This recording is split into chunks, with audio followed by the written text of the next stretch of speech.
Surely you've heard of sustainability. It's about living in a way that our environment can sustain us, and not living in a way that depletes the world's resources and makes the world less habitable and ultimately uninhabitable for future generations who are your children and grandchildren. But are you living in a sustainable way? Or do you know how to? Well, I don't know where you live, because depending on where you do live, a sustainable life means different things. But let me just generalize and leave you with a challenge. At this very moment, the global picture is that what humanity takes from our planet exceeds the planet's ability to replenish itself by 50%. In other words, our 7 billion world population is consuming what it takes 1.5 Earths to provide. And I'm sure you've noticed that we only have one Earth planet. And you don't need to be a mathematician to figure out that humanity is in for hard times. So you may well ask, then how do things go on? Let me give you an example. Say you have a lump sum of money in the bank and you're getting interest and you're living off that interest. That's sustainable living. Your capital investment remains and you live off what it earns. As much as you earn, that's your standard of living. But, and here's where things get messy, if you want to live beyond your means, beyond your bank interest, then your only recourse is, that's right, you start to deplete your capital.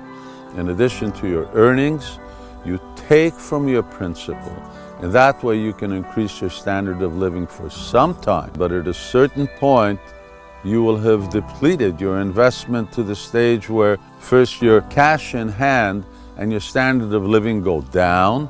And when there's no more to take, then you are bankrupt and you're out on the street. Similarly, for some time, we can take from the earth more than it can replenish, but at a certain point, we will see diminishing returns until there's nothing left, until there's neither food nor water, what to speak of the luxuries of life. So if you're interested in a sustainable life, one in which you don't consume more than the global supply, then research the ample information available on the subject and try to adjust your life accordingly. And now, here's my challenge. If on average we're overshooting global supply by 50%, see how you can decrease, that's right, how you can decrease your lifestyle by 50%. Instead of moving into that bigger house, stay in your smaller home. It's cozy. Or instead of buying a new car every 3 years or whenever you have the funds, use public transport. Really creative.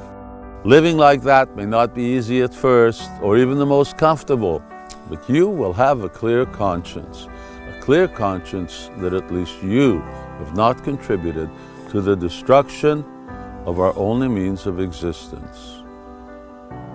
Are you up to the 50% challenge?